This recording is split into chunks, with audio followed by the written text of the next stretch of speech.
There we go. Am I on?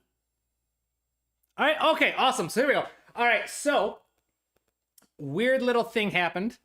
I was live for like about 5 minutes, and I was like, no one's on. Why is no one on? This is weird. I usually will have at least have like 1 or 2 people on. And that's when I noticed the privacy setting for the stream was set to private for some reason. And so I was not streaming for anybody, which is weird. Now it's on public. Now you should hear it. Let me know. Can you hear? Hey, 23. So yeah, awesome. That's my bad. For whatever reason, this week's stream was set as private. Can you hear the piano? I'm going to assume you can. All right, so awesome. Let's start from the top, shall we? So you can see I started talking for the live stream. All right, 23. So right now it's just you and me, my friend. We'll kind of chat for a little bit. As more people show up, because this is apparently a very last-minute stream for whatever reason. So I don't know if you follow me on Instagram or not, but I've been mentioning a little bit here and there that I want to try a new series. A new series where I write a piano sonata or piano concerto, something like that, completely from scratch, away from a piano, away from a computer. Just, I want to see, could I take a notebook to like a park, sit under a tree, and write music? So that's the plan. I want to try something like that in the near future before the summer's over. I'm confident I could do it. I am confident in my abilities and my skill and knowledge that I could do that. And I think the series, the way it would look is I would write something like out on my porch, something away from a computer. And then at the end of the video, I would come back and play it on piano to see how it sounds as I work on the piece. We'll see. But first, before I do that, I want to try my hand. Hey, Douglas, welcome. Happy Friday, my friend. I want to try my hand at just writing a couple academic pieces, just as practice, because I've never written a piano concerto before. And so I want to write a piano concerto to just kind of get it under my fingertips, if you will, just to feel, like, just to find the process. And then once I've written one, then I'll try and write something from scratch away from the piano. So for my concerto, I'm going to use sonata form, basics of sonata form. All right, so the basics of sonata form. Welcome, Tamashi. Awesome. All right, so good. People are showing up. So for those of you, I apologize for the last minute kind of start of the stream. I did have a stream video that I popped up. I scheduled it, and when I got on, there was no one on the stream. I was sitting here like, what's going on? Why is no one here? I was just talking. I was talking about my project, and that's why I noticed that my privacy setting was set to a private stream. I don't know why. Hey, happy birthday, Tamashi. 18 years old. Congratulations. That's awesome. 18 trips around the sun. That's wonderful. So basics of sonata form. We have the exposition. The exposition involves introducing theme A. Then you usually have a transition of some sort before you introduce theme B, a contrasting idea. And so these are what we're going to be writing today, or at least starting. I want to start writing my themes. Oh, I was gonna say, wow, you are young. So the 18th is your birthday. The 18th is your 22nd birthday. 22 trips. That's even more impressive. Congratulations. Exposition, introducing theme A, theme B. So then usually, I'm sorry, my mind's all straight. So happy birthday, my friend. So basically, the reason why I'm explaining all this is I'm going to write a concerto. I'm going to practice sonata form a little bit, get a little bit on my fingertips, experience it, and then I'll try writing one away from piano. But the exposition form, usually in a concerto, has something called a double exposition form, where you introduce the theme, you transition, and then you introduce theme B, and then you repeat the entire thing. But this time, rather than the whole orchestra playing together, you feature the soloists. Orchestra can still accompany me, but now you're featuring the soloists playing both these themes. Then, typically what you have is a development section. All right? Themes A and B fight for dominance, essentially. All right, you chop them up, you repeat them, you sequence them, you do all kinds of weird things to them. You create kind of like a dramatic fight between the themes to see which one is going to come out at the win. And then you have the recapitulation. where the themes both return in their final form, typically both having modulated to the same key, usually the same key as theme A. Tamashi, piano concerto is a sure jump from ternary form. A very merry unbirthday to you, Tamashi.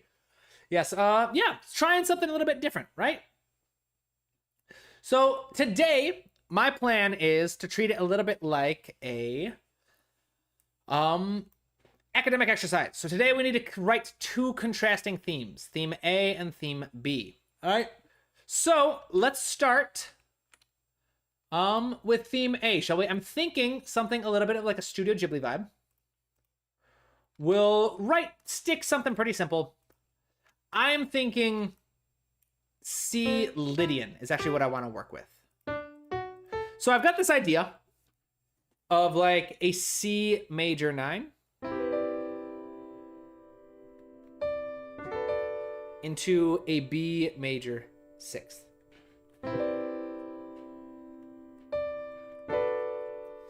It's an older idea. This is actually taken from a piece I wrote years ago, my very first kind of like string arrangement.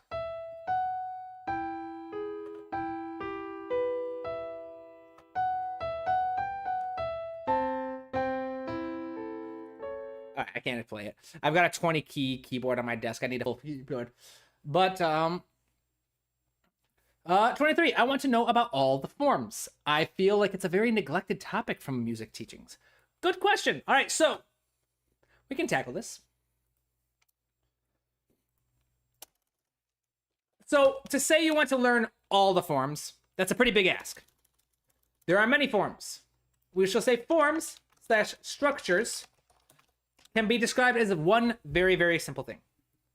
Forms and structures are the number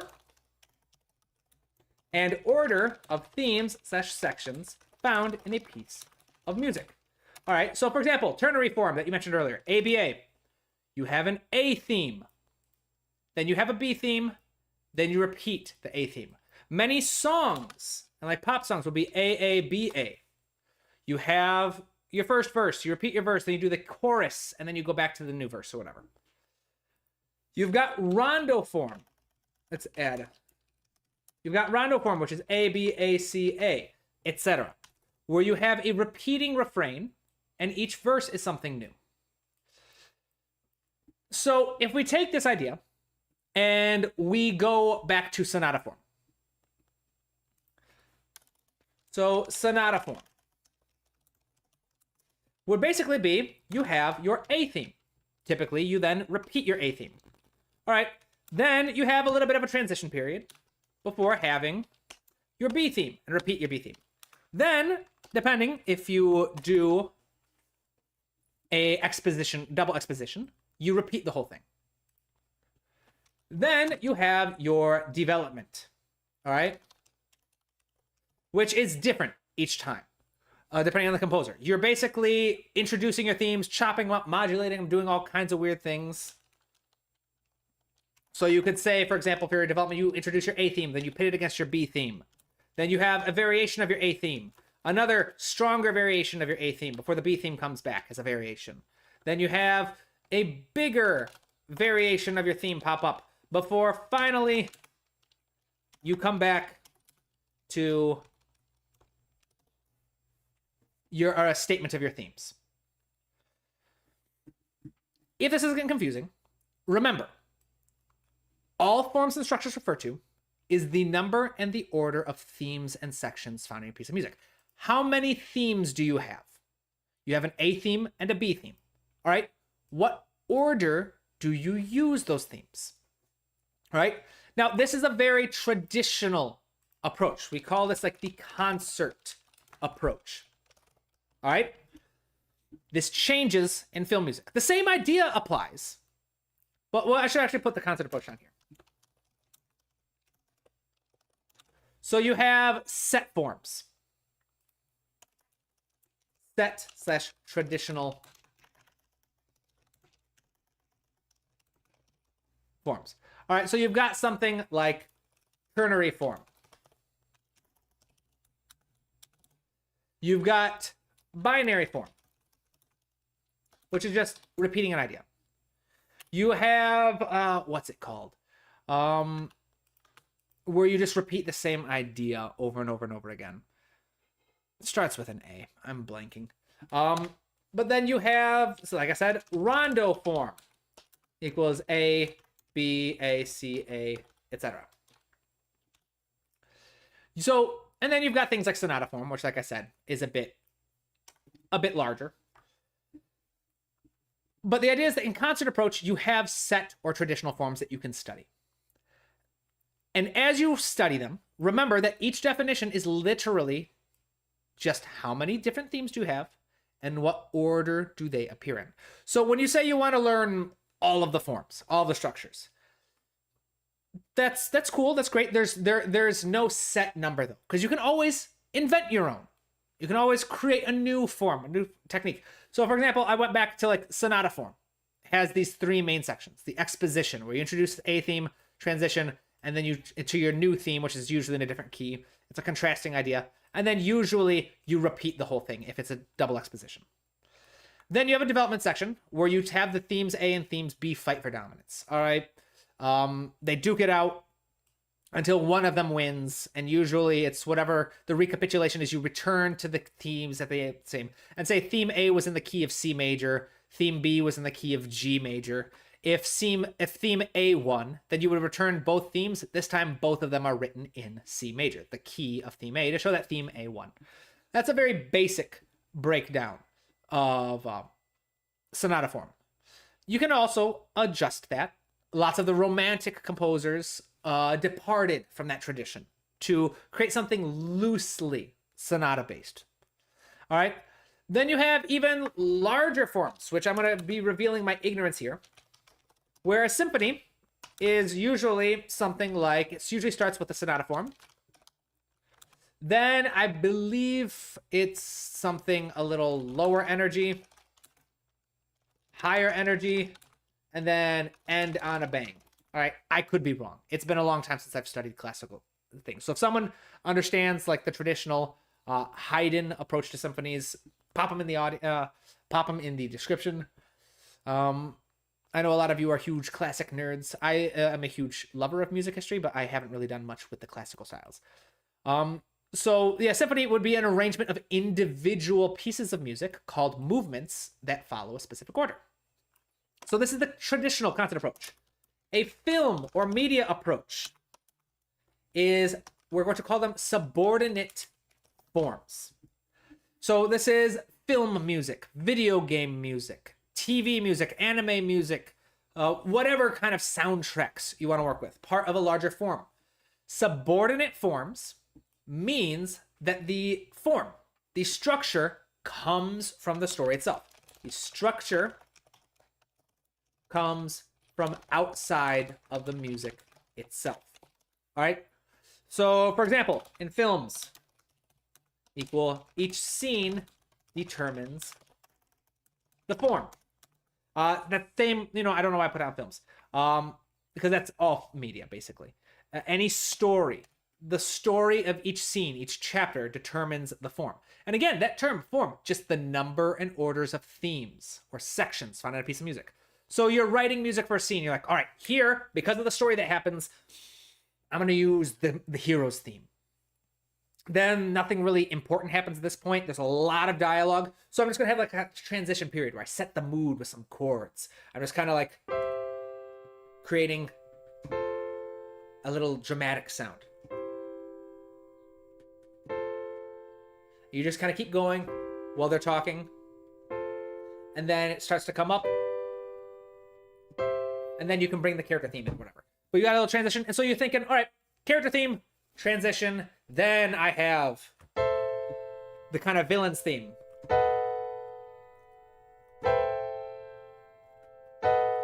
All right, and you've swapped over there because it got to fill the tension or whatever. And so you can see how the scene determines what music is being used, when, and how it follows the story. So one of the reasons why this is an often neglected topic is because it shifts from genre to genre. It shifts from style to style. It shifts from focus to focus.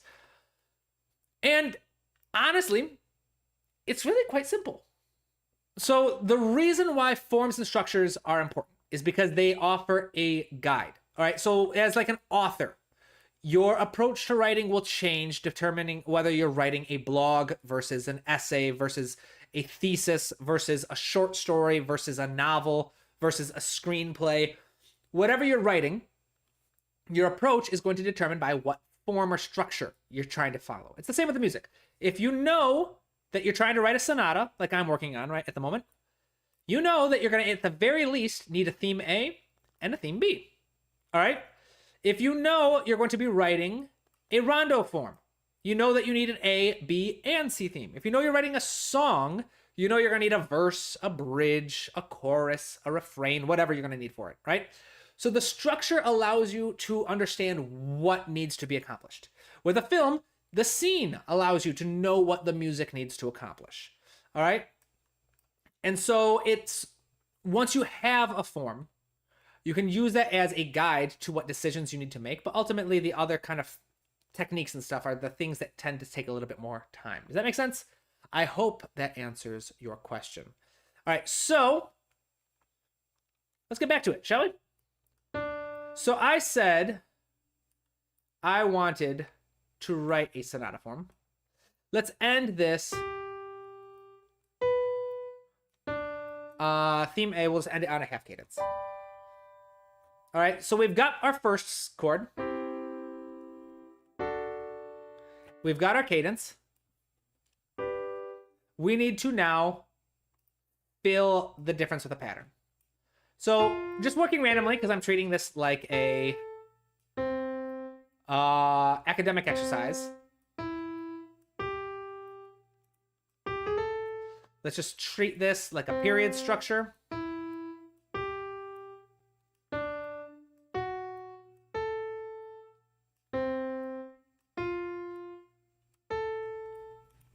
All right, so now here we have our chord progression. It's a basic one, so let's start with it, see how it sounds, and then we can make adjustments.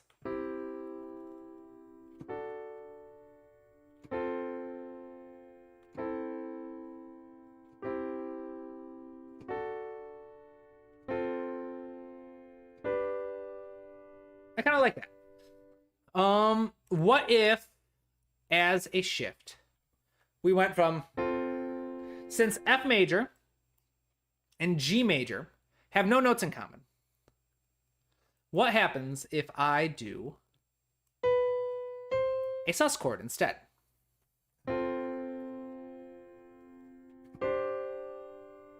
And that's my cadence. Because then if I repeat, and the nice thing is because these two chords have two in common, instead of resolving this sus chord, so what I've done here, let's expand this a little bit so I can explain the decision making here.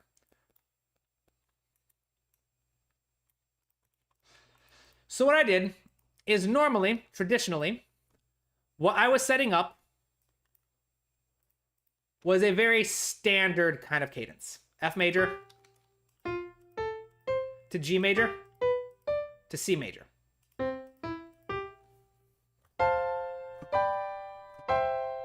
Right? Very simple idea. But to kind of create something a little less cliche, I took F major to G major, who have no notes in common. I took G major and turned it into a G sus 4, because these two chords share a note in common. Now a G sus 4, let's write it over here, usually wants to resolve to a G major, because this is a very crunchy sound, and wants to come back down to a G major. So that would be a super easy, super simple, super satisfying, if little cliche way to end it. All right? I don't want super easy. I don't want super satisfying. I want to disrupt the expectation. So rather than resolve it by moving this note down, I have decided to resolve it by moving the other two notes, or moving this note up.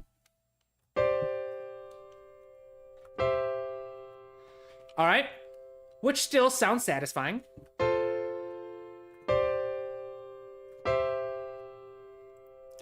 And the added bonus is if I write the secondary theme in A minor, I could also resolve it by moving it up like this, where the outer voices move instead of the inner one. Anywho, that's a little kind of insight into my decision-making process for this. And so now I have my chord progression so far as it is.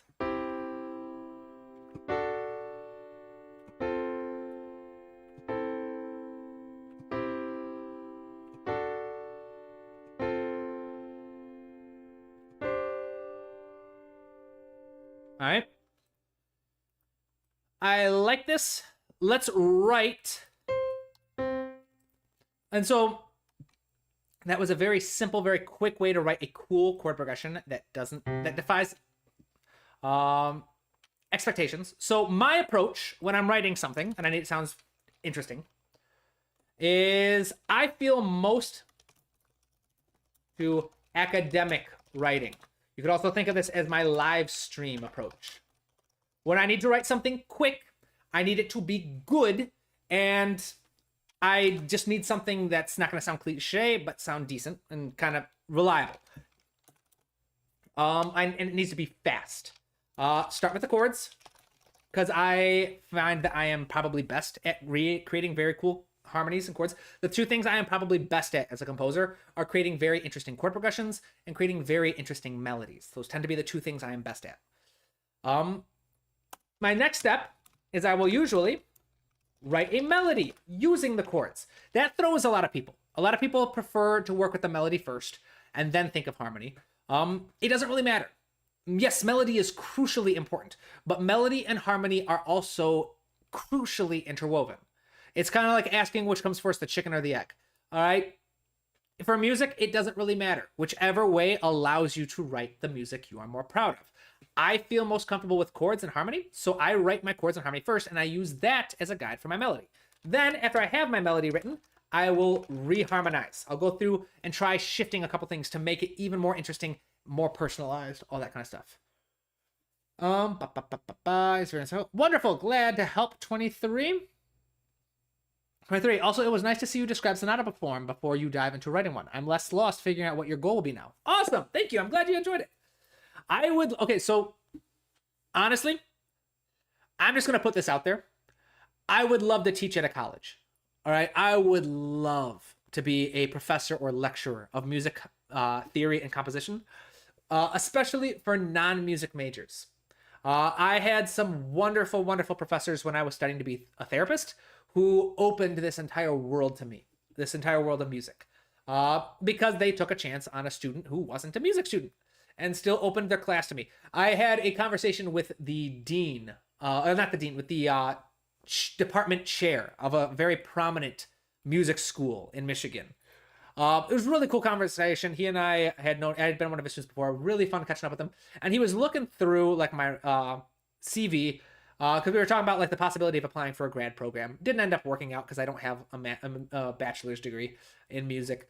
But he was looking at it and he's like, you took the composition course with Michael Doherty, who's an incredible composer. I was like, yeah, I took that class. He's like, how? There are prerequisites for that class that you need to take that class. I was like, I just asked. I emailed him and said, hey, could I enroll in the class? He said, sure, let's do it. And that was a lot of my journey. And just emailing professors at the school I was attending, U of M, and saying, hey, I'm part of the social work program here. All right, I am a master's level student.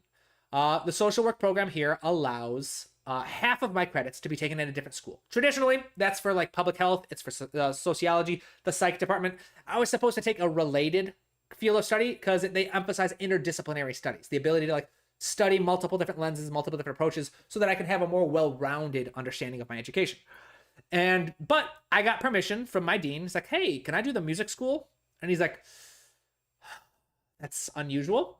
We don't really have that. He's like, but technically, if you'd like to, go for it, but you need permission from the professors. So I just found a bunch of graduate level courses that I was like, hey, I've got zero experience writing music, but I would like to take your class. And so, yeah, a lot of the really cool professors. Roshan Ektazadi was a wonderful uh, wonderful professor. Michael Doherty, I studied with him, was a wonderful. Eric Santos was wonderful. I love that man. I had a lot of Professor Fournier. I'm blanking on her first name. I feel terrible because she was really formative for me. She's the one who helped me fall in love with music theory.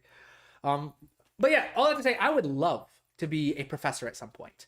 I would love to be a lecturer because I don't have a degree. But if any of you are currently in college, all that to bring, if any of you are currently in college and you'd like me to do like a masterclass, I would love to do a masterclass of something. I would love to get like my foot in the door, doing little like talks here or there or something at a university or a college. Just to kind of have that experience. I'd be willing to travel for like a masterclass or something. It'd be a lot of fun. It's like I said, one of my end goals. I love teaching, and even though YouTube and like live streams are really fun, even though working with my private students one-on-one is really, really fun, and the new class formats that I'm trying out are going to be really fun, I do miss the physical classroom experience because I did teach at U of M, not music, but I taught at U of M for a number of years as a grad student, and I loved that. I love teaching. So yeah, who knows? I'm just putting that out there because you never know who's watching. Anywho, working on sonata form. So I have my chord progression here. Let's do just a quick basic bass line.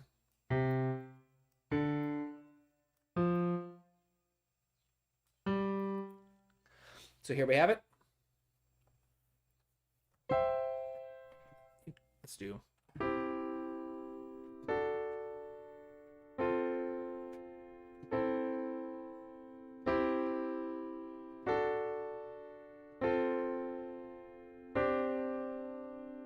And then it would repeat. So now let's come up with a little melody, shall we? Let's pick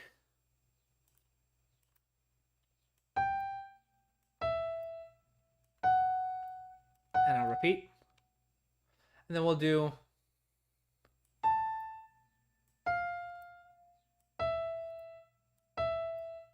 so I've got a same basic idea, a little bit of variation. Let's come up with a new idea.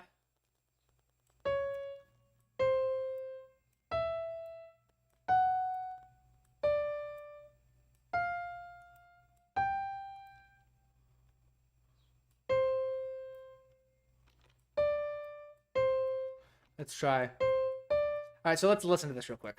I've got a basic. What I'm doing is I'm picking two notes from each chord to form the bare bones at the skeleton of my melody. As I do this, I am paying attention to a specific structure. I'm using something called sentence structure. This is not a cookie cutter. This is not a cliche. This is like grammar. Lots of patterns, lots of structures in music. Lots of people think sentence structure of having an idea, repeating the idea, having a new idea, and then finding a cadence. They think that's cookie cutter. If I have just the same pattern everyone else is using, it's going to come off the same. It's like, no, you don't. English, every language, follows a grammatical pattern. If you were to change the order of your words, it would sound weird. That's why Yoda sounds weird, all right? Because he changes the order of his words. Music is very similar. Music has grammar. Just like you don't need to take an English class to understand grammar. Whatever language you learned, your native language, you learned by listening. Music is very similar. There are different grammatical rules behind music that we learn by listening, even if we're not aware of it. And chances are, if you've ever written, doesn't mean that you can't get away with ignoring them. We still understand Yoda, even though he defies conventions. We still understand Tarzan, even though he defies conventions. And that's because as long as there is some kind of pattern, it's going to work. But 9 times out of 10, if you write a melody and it's just not working, you've got a melody that the first couple bars you think sound really cool, but it just goes nowhere, it's usually because it lacks structure. It lacks an internal logic. It lacks some sort of pattern. Every time I've had a student say, hey, I've got this melody, it's not working. And I look at it like, oh, well, it's because there's no pattern. You have an idea, then you repeat the idea, then you try a new idea, then you go to another new idea, then you go to another new idea, and then you're just kind of rambling at that point because you've got no idea where you're going. There's usually going to be some kind of internal logic. So let's listen to this real quick.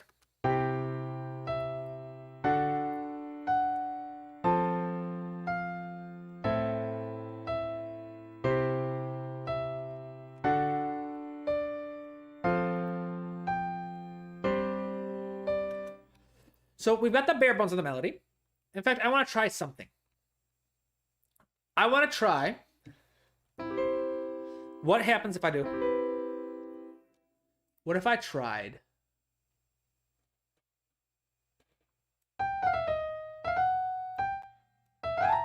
adding a couple sevenths?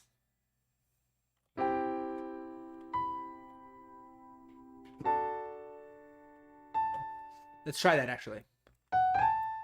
And let's slow down the tempo a little bit.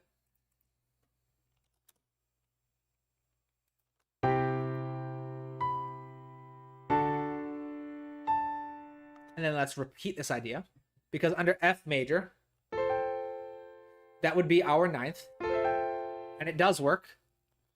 Let's create a little more of a Ghibli-esque sound.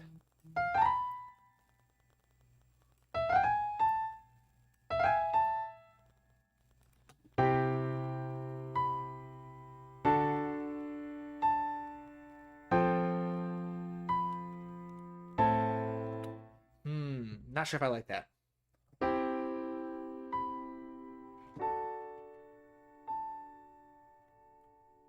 And then what was the next word? F major.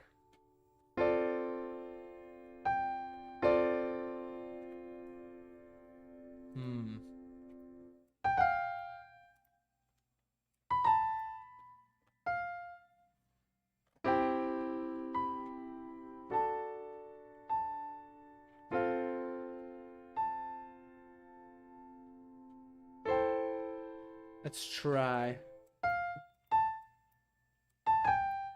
the A, the G over A minor.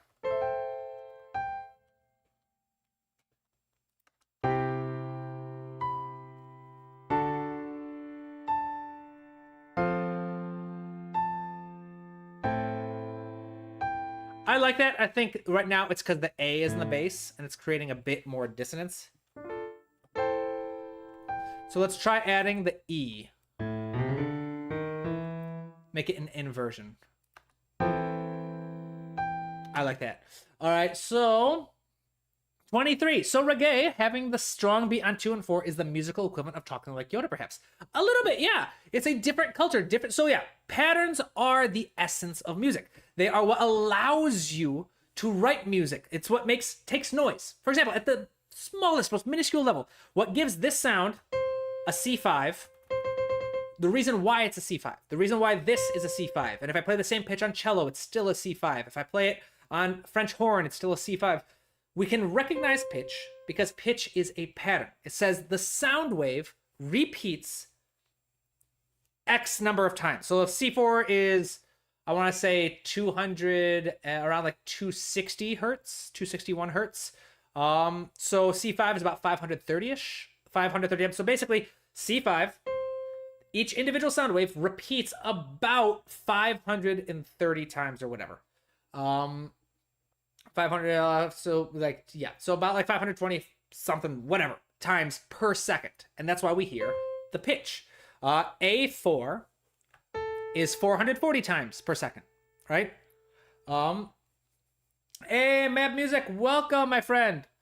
Let's see here. So everything in music is about patterns. Now, those patterns are dependent on things like genre and culture and time period and era, stuff like that. But yeah, so that reggae would be a way of describing a different cultural pattern, as long as there is a pattern. So I don't know how many of you saw it. I recently did another video, like 2 weeks ago. My video from a few weeks ago, I'm going to recommend. Check it out. This video, The Hidden Structure Behind Every Great Chord Progression, breaks down this concept of patterns very, very well. That you can have whatever pattern you want. So, for example, if we were to make a chord progression based off common tones. All right, where's my piano pedal? Where's my pedal?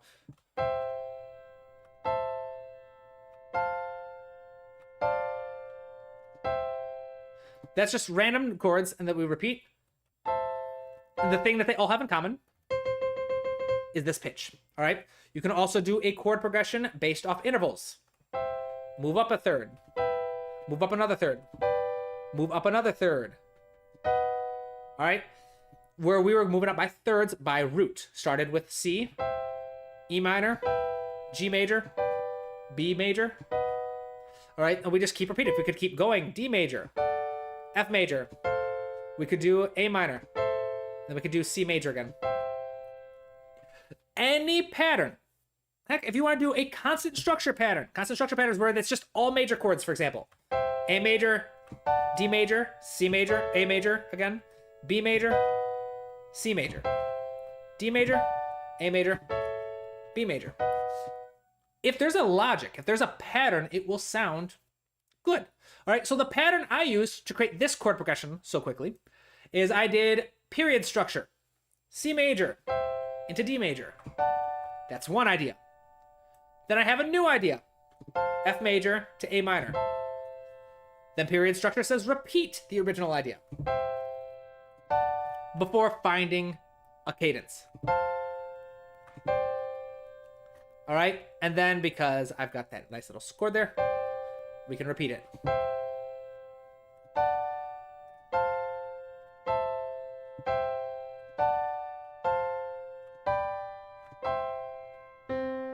Right? Very, very fun stuff, in my opinion. Rito Armonico. Man, you are just too good giving advices with that energy in real time. You are too great at this. Thank you. I've been doing live streams for a very long time. I don't have a lot of friends in my life that I can geek out with music about. I have lots of friends I can geek out about the gym, about movies, about stuff like that, but I don't have a lot of music friends. So you guys are kind of like my outlet for all of this stuff that I really, really enjoy. So yeah, it's always fun for me to be on these streams. So right now, like I said, I've got my melody that I'm working on.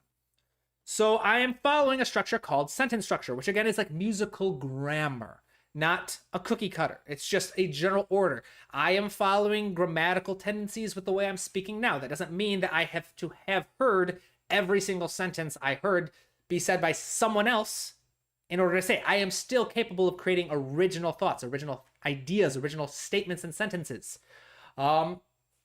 By just following the grammatical rules, even if I'm not aware of them, because I learned English by listening to it when I was growing up. It's the same with music. It has grammar. Douglas Bradley, the chord progression video was really insightful. Thank you very much, my friend. I'm glad you enjoyed it. So right now, I am working on building my ideas for this theme A for my new sonata.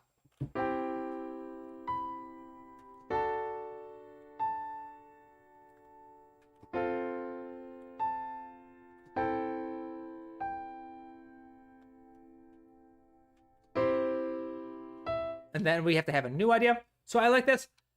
So what I'm doing now is I'm finding what's called my target tones. The most important notes in my melody. They form kind of like the structure. For if you were making a stone sculpture, you wouldn't start immediately, like you're trying to create a bust of Beethoven. You wouldn't immediately start finding all the details of his nose, right? You wouldn't start getting all that. You'd take a giant chunk of marble or whatever you're working with, and then you'd get the rough shape of the bust figured out. Or at least that's what I'm assuming. I am entirely ignorant of the skills and craftsmanship of working with rock and stone or whatever, but that's what I'm assuming you would do. It's the same with a good melody. You can start by finding the rough shape of it.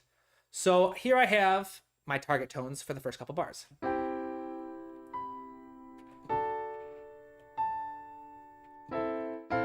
Oops.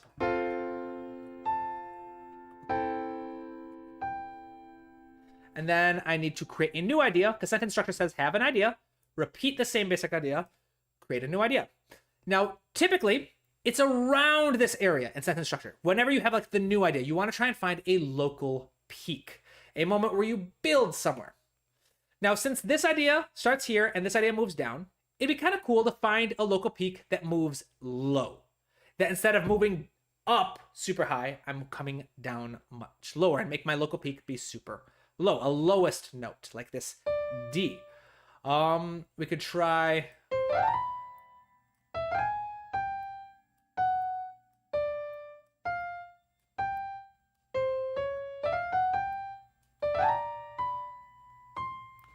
We could do a high note over here as well.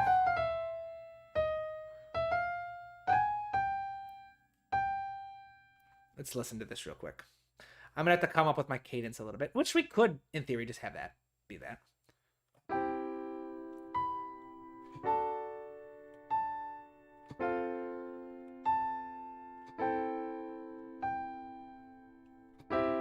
I kind of like, you know what? Let's do a sequencing structure instead. So sequencing structure is something else. Sequencing structure is when you say, I'm going to take an idea, and I'm just going to keep repeating it, moving either down or moving up.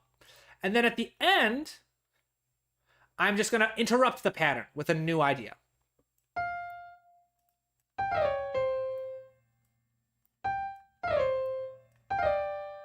All right, so here is the basic shape of my melody so far.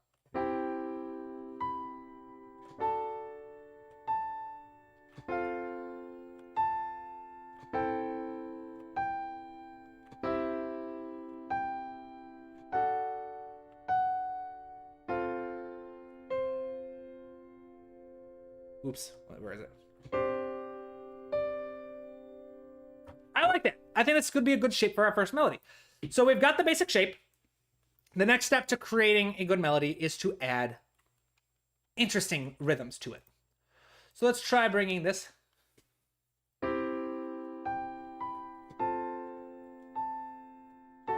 Let's do a little syncopated.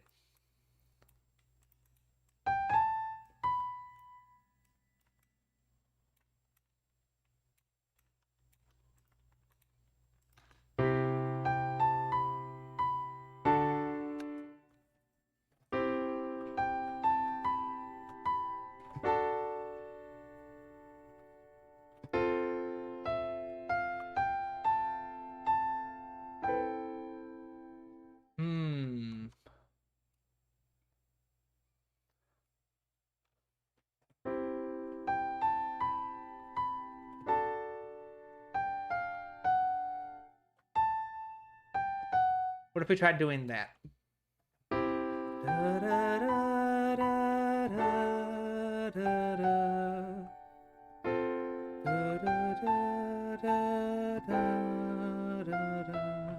kind of like that. Now let's try slowing this down a little bit. Actually, let's just try writing it over here.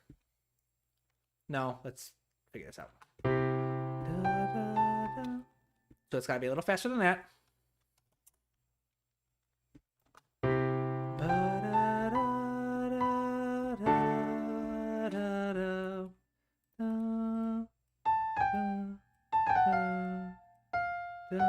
So that's another thing. You'll notice I'm kind of singing along. That is a time-honored tradition. You can always sing along and see what comes naturally to you. Let's see here.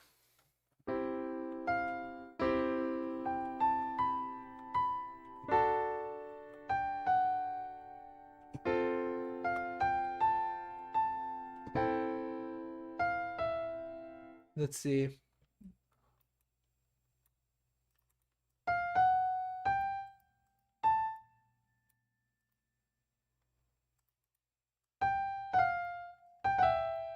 Why is everything just slightly out of sync?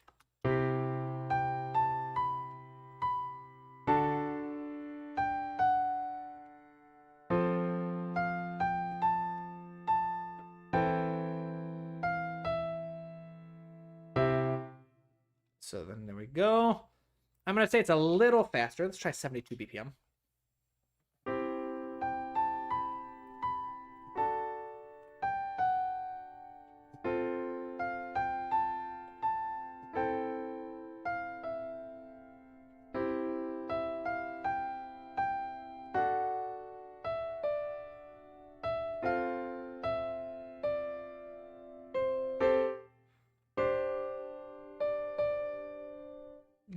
I like that.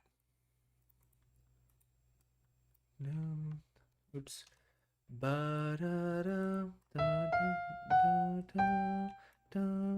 What was it? What was it?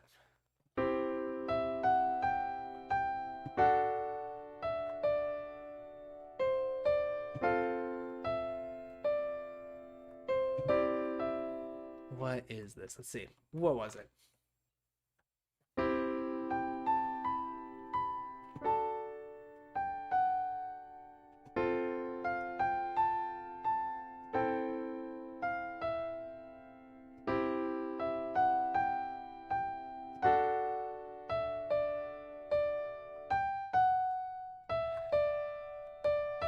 And then it was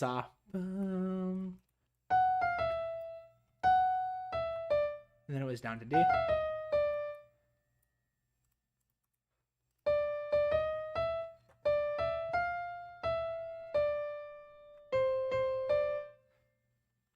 Then.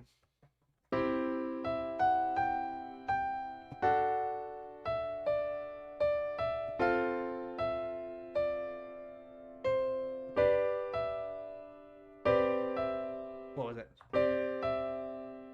Da-da.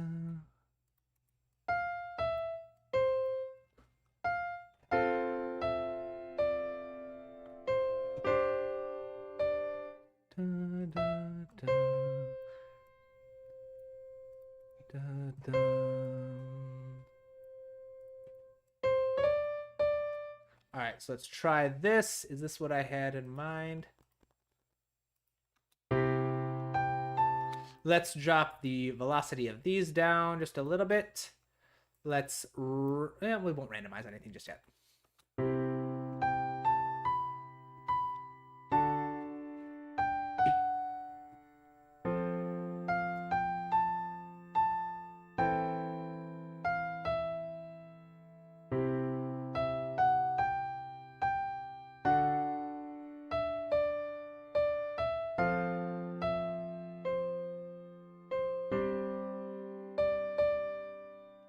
And there we go. I think that's our good melody.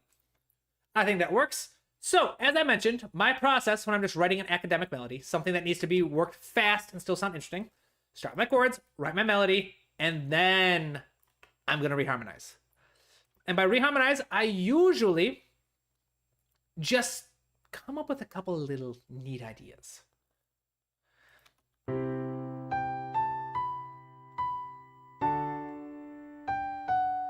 So then if we can go from D major to F major, let's try. What could I try? We'll try, no, let's do. What if we tried a diminished chord? We could try B flat.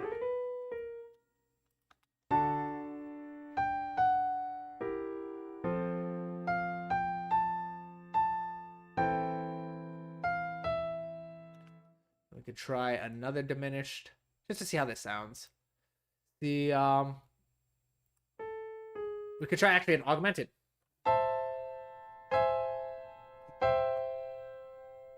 In fact, we could move this over here.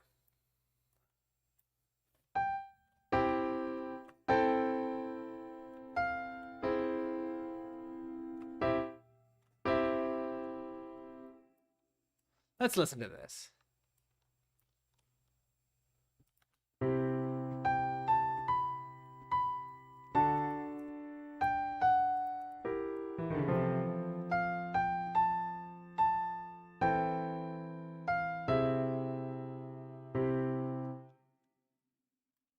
No, I don't like it going that fast. Let's try this.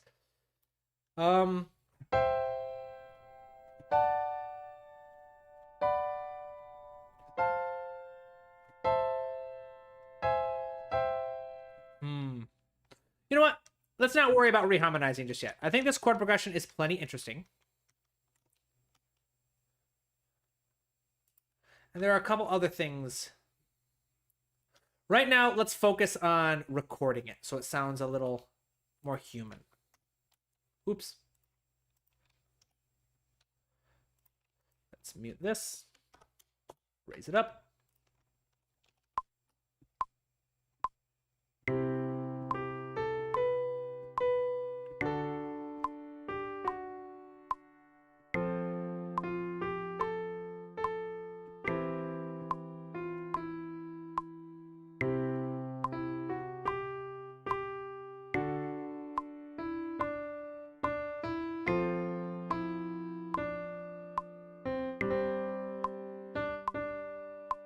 Was that accurate? I can't tell. I don't know. At this point, I'm just floundering a little bit. I am tired today, people. No idea why. I think it's just been a long, productive week, and now I am low energy, and it's the weekend, and I don't want to be working. But that's okay. Y'all are being quiet. Any questions? Anything that can distract me from the thing I'm supposed to be doing right now? Which is writing a counter theme. Let's just get started with the counter theme, shall we? I can always reharmonize later. Let's create something much darker. We'll start with A minor. And then let's put this over to 11 so it's easy. And then on the 8th, we'll end again. What would be a good way to go back to C major? What could you do? Yeah, let's do an E major. Let's just do a half cadence again. And we can always change it later. Tamashi, what did I do all week? Oh, awesome. Good question. Let me show you something. So, I've been doing a lot of stuff. So lately, to help with the SEO on my website, I've been writing a bunch of blog posts. So on my website, you guys can find a bunch of blog posts. These don't get as much attention because they're just meant to like drive attention to my website. But yeah, you can see just my step-by-step process for scoring. You can find this on my website. It's a cool little thing. Lots of cool information. I do enjoy writing. And down here, you can see more how to use silence in film scoring, letting emotion breathe. So different ways to use silence effectively in not just a soundtrack, but like your music. Lots of cool stuff on here. But something cooler I've been working on is the update for the class. I told you all that I was updating my emotions and music class to be significantly larger. I can show you a little bit of what I've been working on. I'm expanding it so that it's not just about emotions and music. It's actually going to be about storytelling with music. I've done module 2, kind of breaking down. You can see how I've got each of the videos scripted out. Module 3 is basically all the music theory you're going to need for the class. And you can see how I've got the first 6 videos scripted out. And I got to do these. Then there's going to be an entire module about portraying emotions with music. Then an entire module about writing character themes. Then an entire module about writing moral/goal-driven themes for film music. Then an entire module about sound palettes and world building with your styles and genres, how to create new ones, how to study different ones that offer you inspiration. Then module 8 is about story mapping and thematic organization, creating a thematic suite to demonstrate your ideas, and then final project and reflection. Right? So this is ultimately, I have no idea how many videos this is going to be. It's about, so you can see like module 1 is, I haven't done that one, it's going to be kind of intro. Module 2 has 5 videos. Module 3 has 11. 4 has another 7, another 7, another 6, another 7. So there's going to be well over 60, 70 videos as part of this new class I'm making. As a cool little thing, everyone, so that's what I've been working on, Tamashi, is like updating that class. As a cool thing, everyone who has purchased this class before will be grandfathered in. If you've gotten this class, my emotions and music class, which comes with 3 private lessons, if you've gotten this class, then you're not going to have to pay again for the new one. You're not going to have to pay the new higher price for the new one, which is going to be significantly larger, because this entire class is going to be basically one module compared to the other 9 that will be added. You're just going to get grandfathered in. So every single one of my students has run through this class. You're just going to automatically be part of the beta testing. Basically, you're going to be given, I'm working on module 3 right now. You can see I've written out 7 scripts so far. Everyone who's taken this class, and including anyone who enrolls today up to the point that the class gets released, is going to be enrolled automatically as a... this is bothering me. I changed the color scheme on my website recently, so I got to change this to make it fit. Is automatically going to get enrolled. So everybody who's been part of this, over the cohort system, the private lessons system, all that, you're going to automatically get enrolled in the new class. You'll get to beta test it, so you'll get access to it before anyone else does. And you won't have to pay extra money for when the newer, bigger version comes out, kind of thing. So that's one thing I've been working on the YouTube channel and stuff. Not currently working on any soundtracks because I've been focusing on YouTube and focusing on private lessons and stuff like that. Speaking of which, private lessons, y'all. I am spending more time working with private lessons. Check it out. I have access to a library of 8 short films if you're trying to build your portfolio.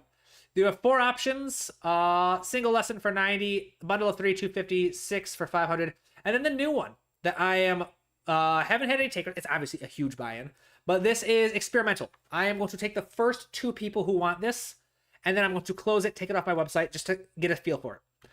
But the idea is, like I said, I love doing classes. I love curriculum design. For example, let me pull up a curriculum that I've done. This is something I do professionally as I design classes. For example, the IFMC's Intro to Film Scoring class that you can enroll in, I made that. So this is a sample of a curriculum that I submitted to them, that they approved, then we made the videos together, and then now it's their online class. So what I'm offering is basically a custom class for anyone who wants it. If you've got a course that you want, like if you want to learn about orchestration, or you wish that you could do a custom class, like you wish you had a film scoring class you could take that would teach you X number of skills. The idea is we get together for a 30-minute planning session where we talk about all the skills you would like to have at the end of the class, at the end of the 12-week-long class. Then, after that session, I would draft a curriculum, like the one I sent you, just showed you. I would send it to you. You would give me some feedback. If you want some changes, I can make some slight changes. But then ultimately, we would finalize a curriculum, and then we would start a 12-week class together. You are allowed to invite up to 2 friends to join the class free of charge. They can show up to each of the lessons. If they want feedback on their assignments, then it's going to be a little bit more expensive. But if you want to just pick 2 friends to take the class with you, that's perfectly fine. I enjoy it too. So this is a temporary thing. I'm not sure if this is going to stick around or not. I want to experiment and see if I like working at this format. So the first 2 classes that I design, I'm going to close it shop and see how it goes. But yeah, private lessons. Check out my bookshop. This is all how I help pay my bills at the moment. At this moment, if you buy this book or this book, toss this one in your cart and you'll get it for free. All right? That's a little sale I'm doing right now. I've announced that on the YouTube channel and on Instagram, and I think that's all of my little sales at the moment. Let's get back to writing some music, shall we? Rito Armonico. I'm sorry. Rito Armonico. I never saw your live because I live in Italy, but you are super fun. Thank you. Here it is 10 p.m. That is awesome. I love Italy. I have been there once. I spent most of the time in Rome. I loved Rome. A beautiful, beautiful country. And it's really, really cool that there are people in Italy who are watching me. Thank you. Download, that looks like a ton of fun and a lot of work for you. Yes, I think it's a lot of fun. I love writing. I love class design, lesson design. So putting together the new class is a lot of fun. So now let's come up with a new contrasting idea. I like the idea of working with some sus chords on this one. And what if we have a couple emphasize the deceptive resolution?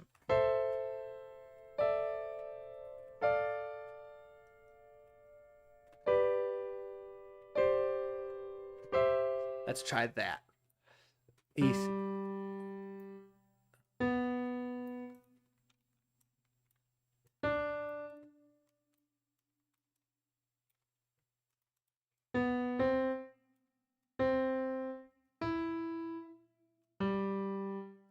So this is going to be a sentence structure. Start with an idea, repeat the idea with a little variation. This time what we did is we sequenced it. We moved the idea down. And then we need to come up with a new idea. So we've got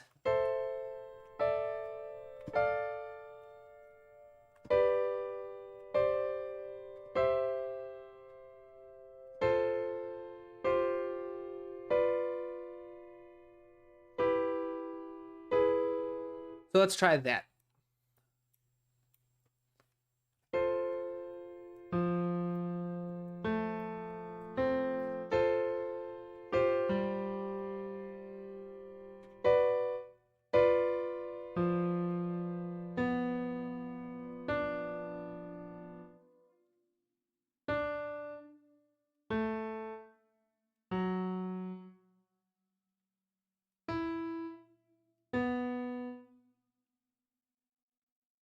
Let's try this. So an E.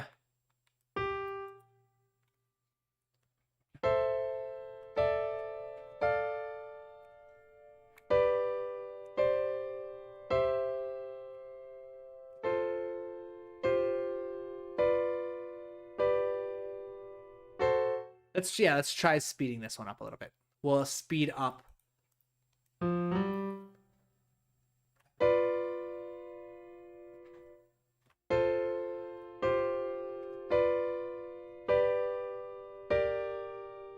Let's try.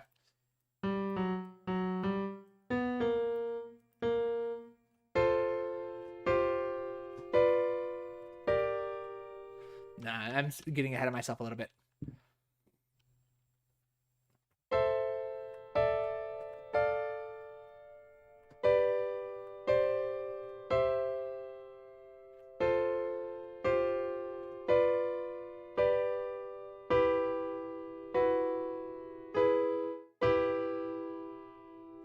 I kind of like the idea of building it up.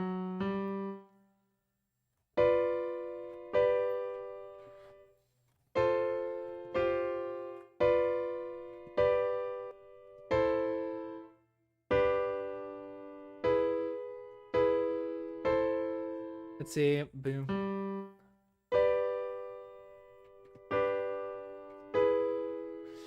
We might just and what was that? I like that idea.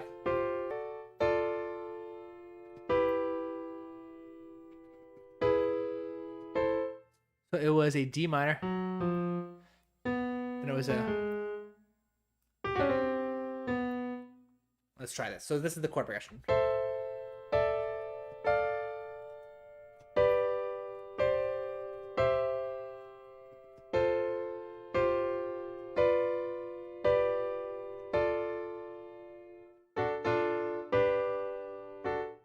Uh-oh, it says YouTube is not receiving enough video to maintain smooth streaming. As such, viewers will experience buffering. I apologize, my friends. What was that thing I was doing?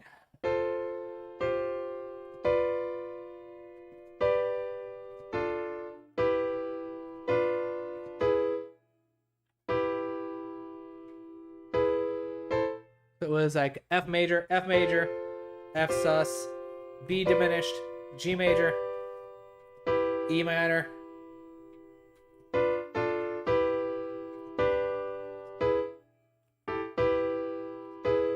and so it was like G, B sus, E minor,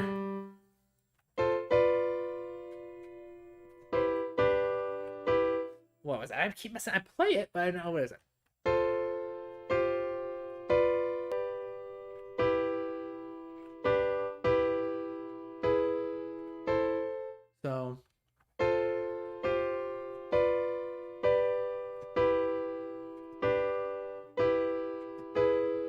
So yeah, F major, F sus2, B diminished, G major, E minor, then E major, and then A minor. Let's listen to this.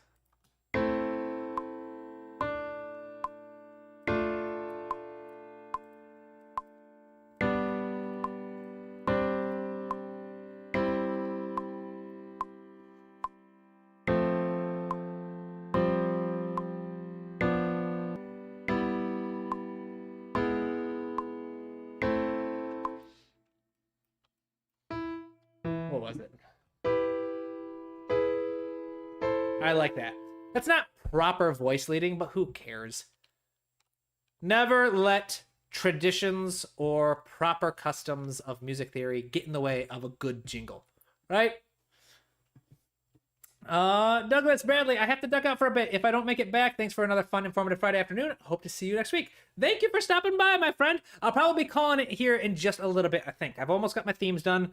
I believe this one's probably not going to require a big old theme. All right, because the chord progression itself is super interesting. So let's listen to these back to back a little bit, shall we?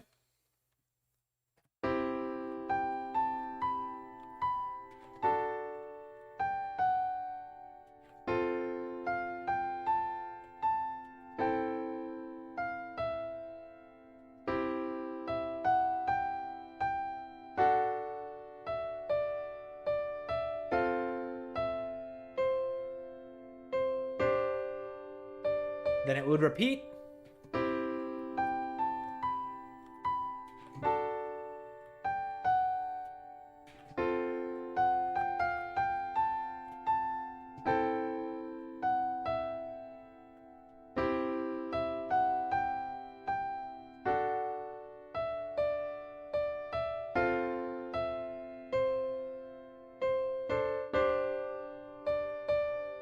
All right. Okay, is it buffering? YouTube says it's buffering terribly. I'm getting this big old yellow error message saying it's not receiving enough. I'm sorry if that's the case. We'll probably be ending it soon anyway. But here we have our next chord progression.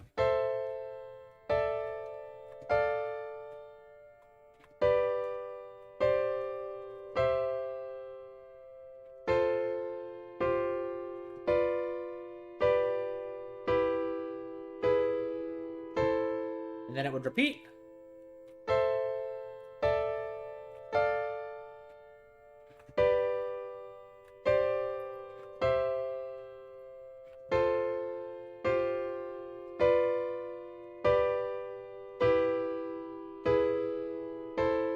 I like that. All right, okay, I gotta hear it. I gotta hear what that sounds like on a choir. Now let's do...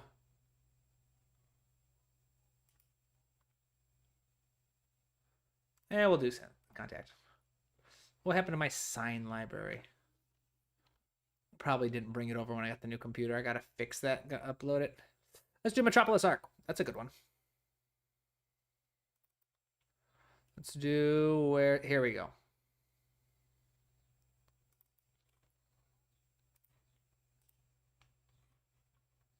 Let's do female choir.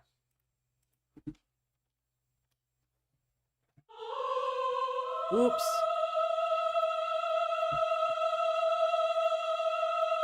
What's going on? There we go.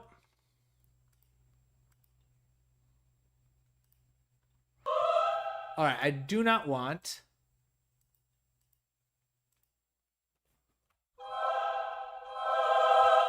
Let's try that.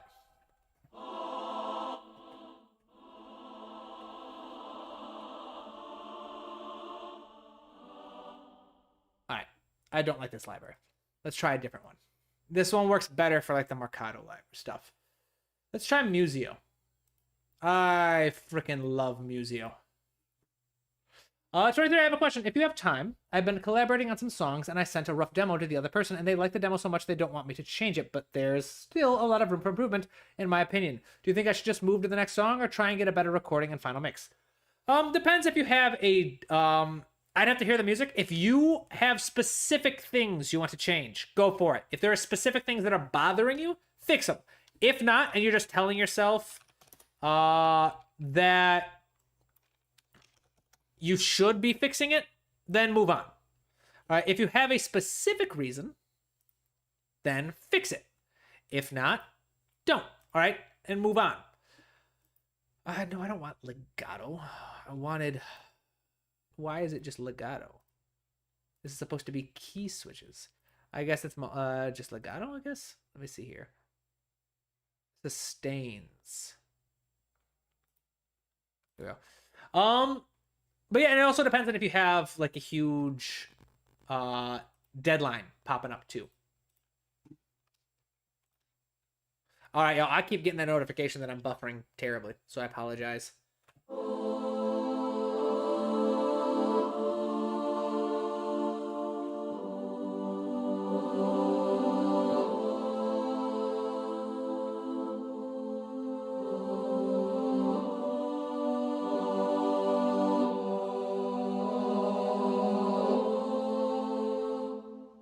Yeah, it doesn't go that low. So let's add some men's. Men's. Sustain no. Let's try this. I just want to hear it in a choir library. I feel like this is going to be a good idea.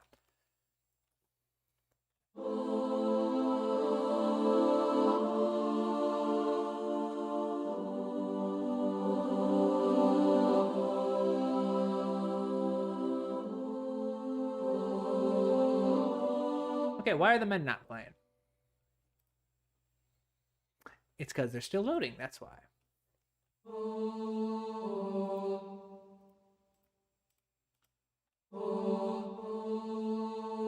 Why are the men not playing?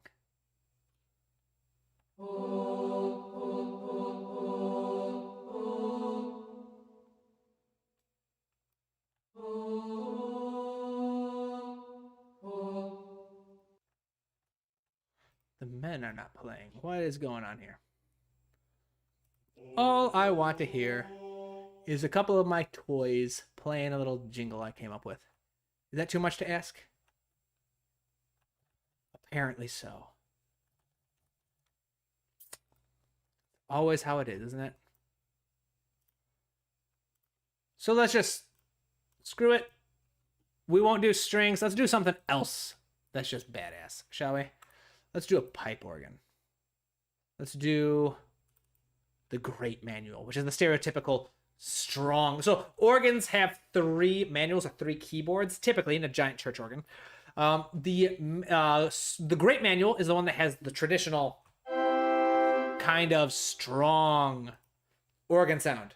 All right. The choir manual is much softer and, as the name suggests, was originally made to perform with the choir, so it wouldn't drown them out. Then the swell manual is the only one of the 3 that has a little bit of control over dynamics.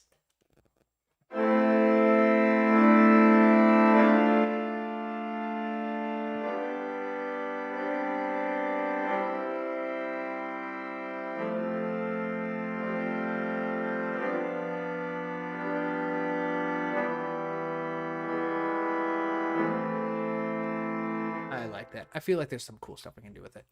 I think I've got my ideas, though. I don't think this needs a melody. I think this could just be a homophonic chord progression, where the melody is the chord itself. We've got an idea.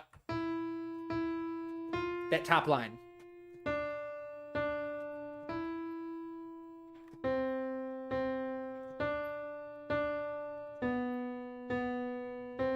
And it's echoed in the lower voices.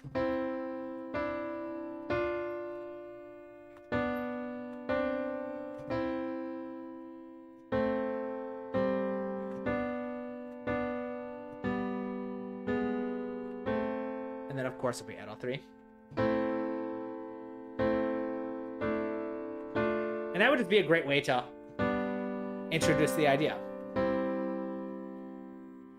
with a little incremental complexity.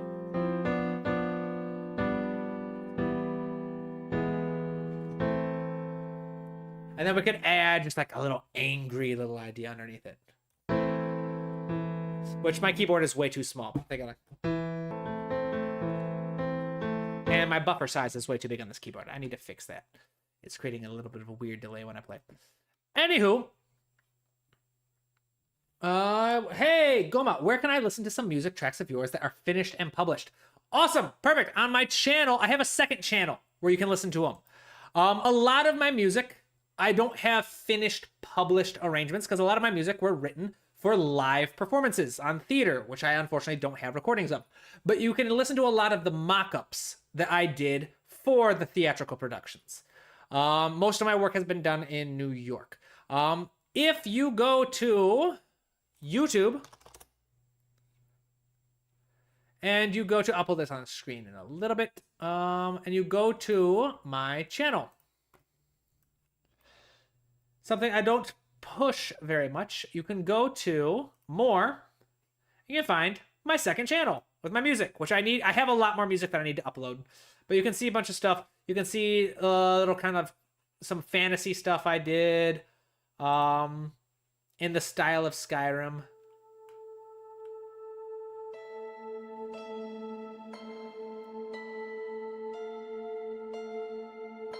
Just skip ahead.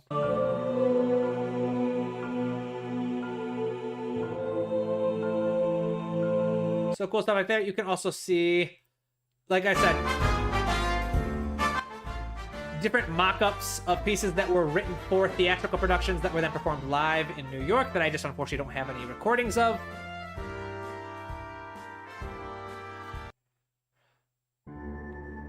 This one was a really fun project to work with. This one was the very first professional theater production I ever did. I wrote this years ago. This was a really fun piece to write. I had to write music that basically a character would be playing on stage.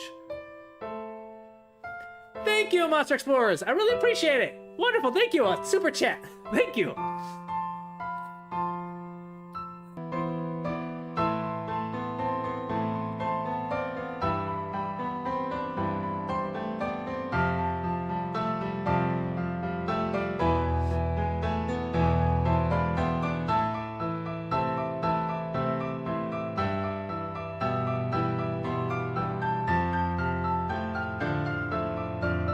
can also listen to some of my music on Instagram, where I've got little snippets that I need to update. So, for example, this is from my most recent professional soundtrack, which was a character theme. I have to upload the actual music that I wrote for it. I haven't uploaded that to the other channel yet.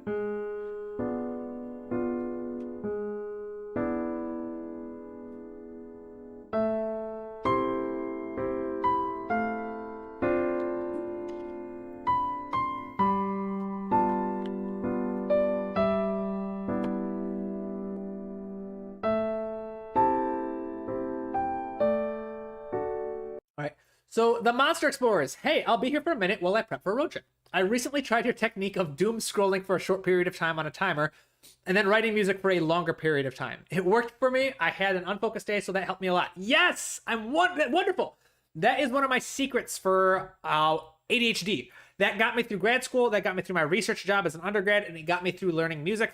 That when you are struggling to focus on whatever task you're doing, set a timer. All right, set a timer. However much time you can spend focused on it. When that timer goes off, reward yourself with like some doom scrolling on Instagram or whatever. Yeah, it might not be the most 5 minutes of like doom scrolling for every 10 minutes of work might not be the most efficient ratio, but it's better than doing nothing. So I'm glad that you found that helpful. Thank you very much. And thank you. Thank you so much for the super chat. I really, really appreciate it. That helps a lot. Yeah, we can, so you've got different pieces. So if you go on here and go to like reels, I have different pieces. We'll listen to a choir piece that I have on here.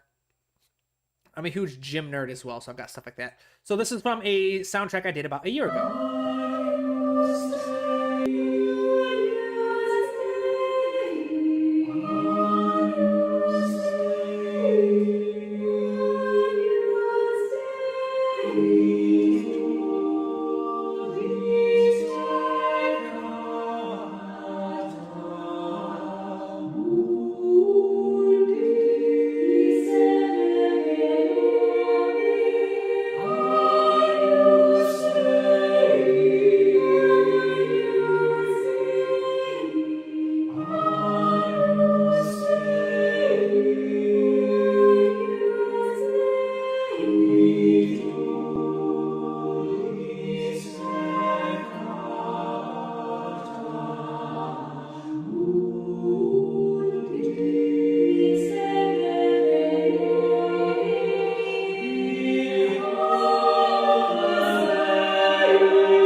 Thank you.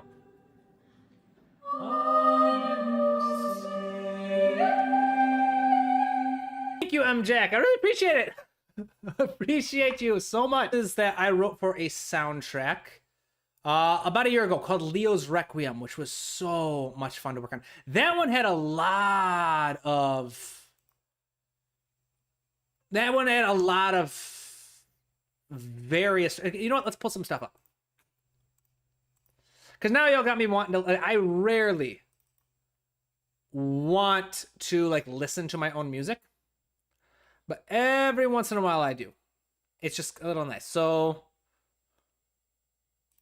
we'll listen to this one.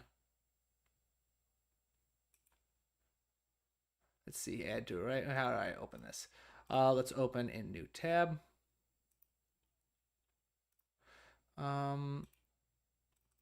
How do I do this? I want to do, you know what? I'm going to duplicate this. So I recently applied to grad school. I unfortunately did not get into any of them because I was being very arrogant. I don't have a bachelor's in music. I have a bachelor's in psychology. I was not accepted into either of the programs I accepted, but I built a lot of really cool relationships when I was doing that. So this is one of the pieces I did from a soundtrack. The same one as the choir piece. You can follow along. Making sure you guys can hear this.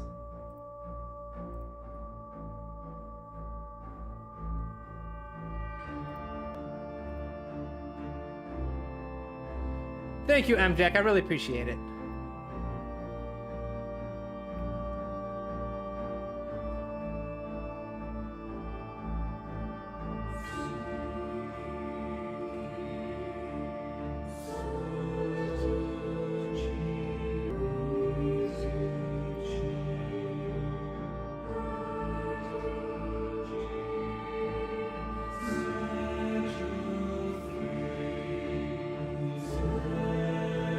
I lost track. Where are we?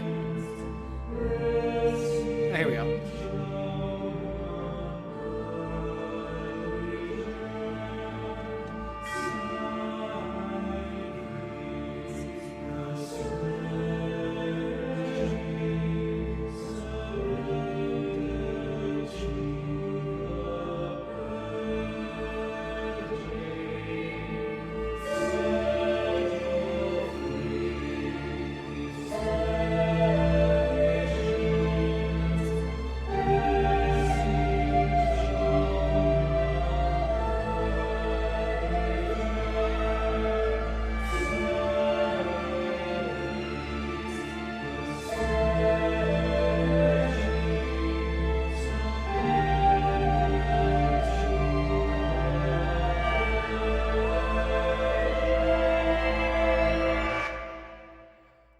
So I've got styles like that. Let's do...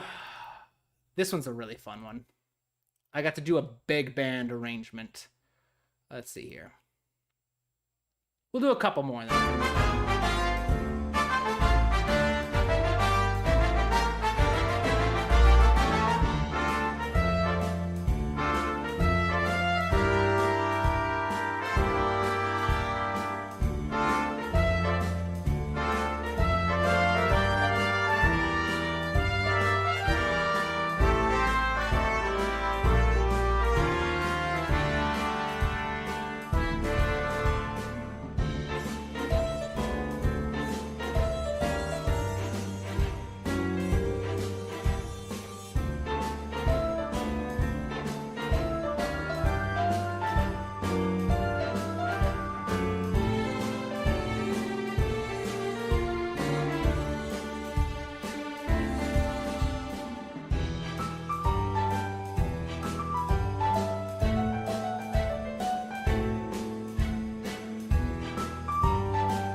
All right, y'all got me going down memory lane with all this stuff.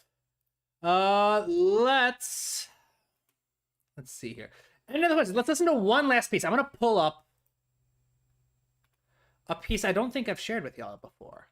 This is one I wrote for my most recent soundtrack. I was hired by a dance troupe to score 2 short stories. It was a series of 12 short stories, each one being choreographed, one told on stage, one right after the other.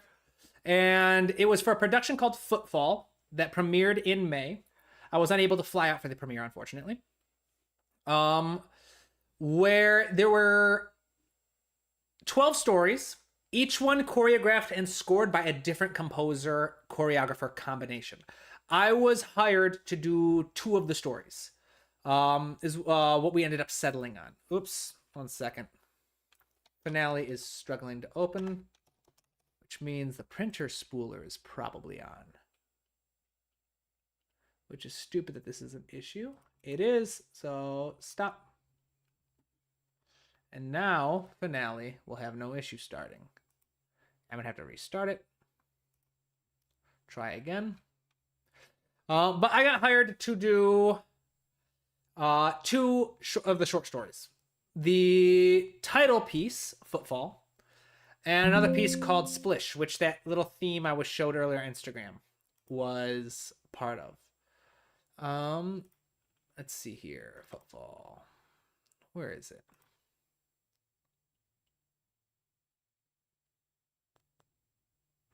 Oh, maybe do I not have it on here? Where is this?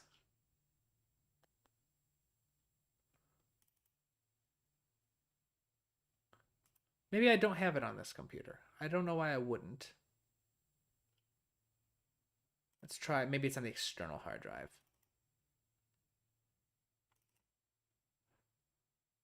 Ah, here we go. Yep. It was on the external hard drive. That's why. Let's listen to this one. This one, I had to work with a very strict ensemble that was given to me. It's a weird ensemble. Trumpet, alto sax, trombone, drum set, electric bass, and piano. We'll listen to this one. It's about 5.5 minutes long. While we do this, if you have questions, pop them in the comments now, because if there are no questions, we're going to call it a day after this. Sound good? All right. Fall through. Let's do it.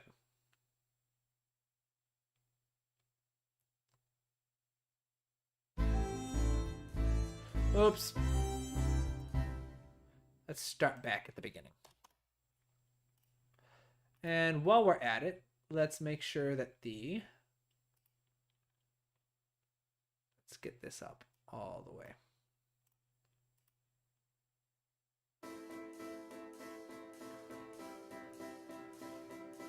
Monster Slurs, question, do you sing? Yes, I am a singer. That was my instrument of choice when I was accepted into Berkeley. That's what I auditioned with. I don't sing a lot anymore, but yeah, I do sing. I used to be a wedding singer. That's how I made a little bit of money.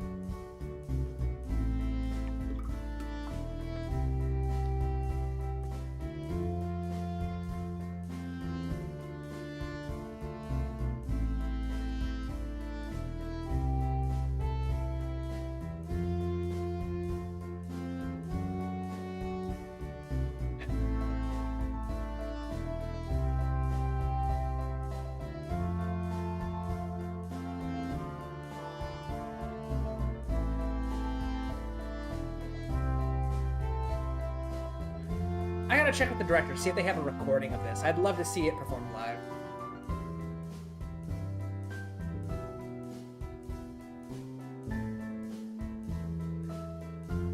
Nice! Send them my way. I'd love to listen to them.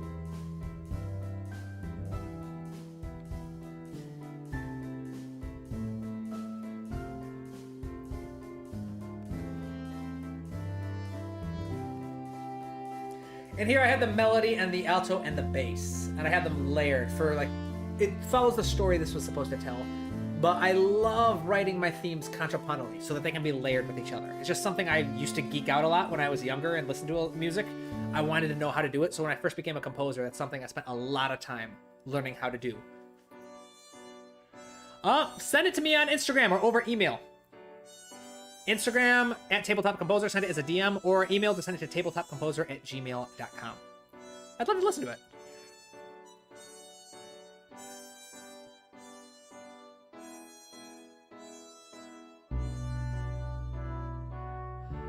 I believe the performer who did this on trumpet ended up bringing a piccolo trumpet to play the part, because it is a pretty draining performance on a regular trumpet.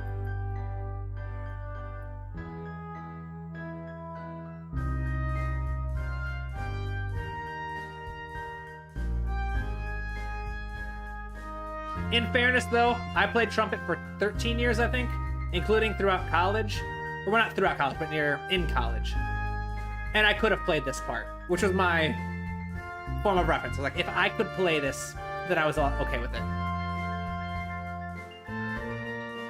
Thank you!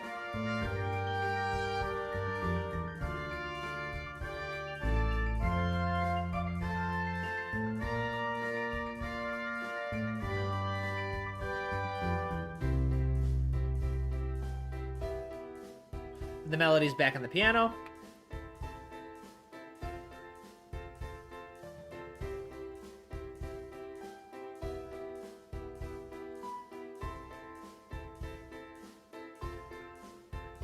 Thank you. Yes, it was a very odd ensemble. It was a little strange putting it together, but I enjoyed it. It was a fun challenge. I do need to get a recording of this because it was performed with a live band. That's why it was so specific. So I need to. I would like to see how it went.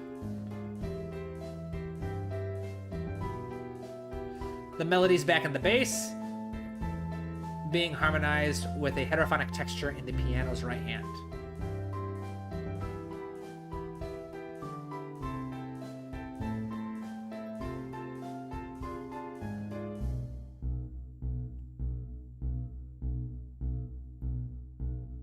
And this was a fun little quirky bit too. So this was the new character who got introduced in the story.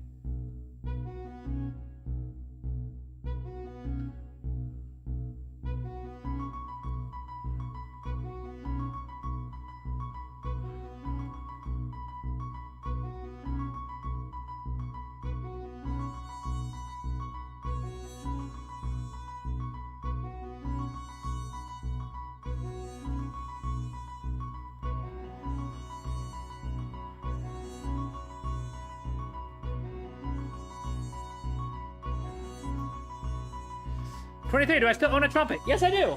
Oh, I thought it was in here with me. It must be in the other room.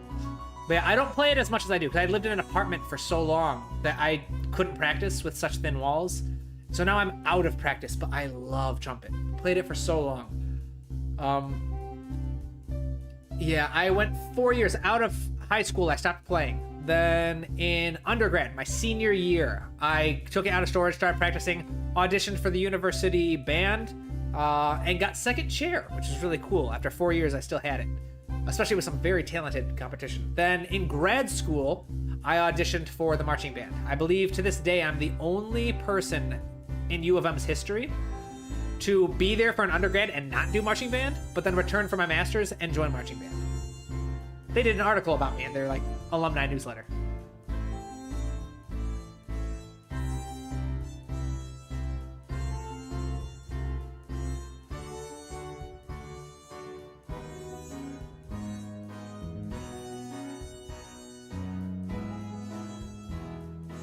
Can you do a trumpet teaching stream? I just bought one, but haven't practiced hardly. I am not qualified. I have not practiced trumpet in years. Maybe in the future. That'd be a fun thing, little kind of sharing different stuff. But at the moment, unfortunately not. But that might be the motivation I need to start practicing again.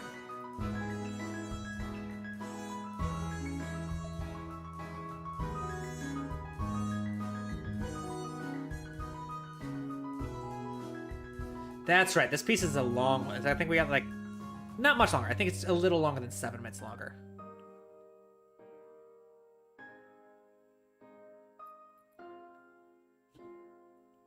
All right. So if there are no more questions, I think we're going to call it a day, my friends.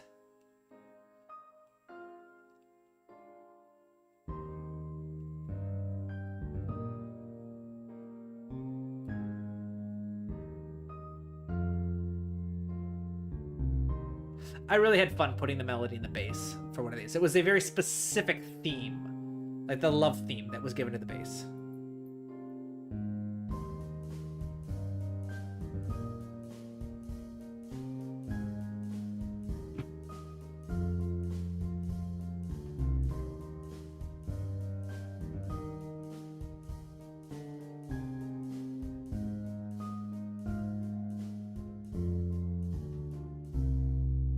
And there we go. All right, I can't remember who was asking to hear some of my music, but thank you. That was a lot of fun, just kind of going through memory lane. So we are going to call it a day here, my friends.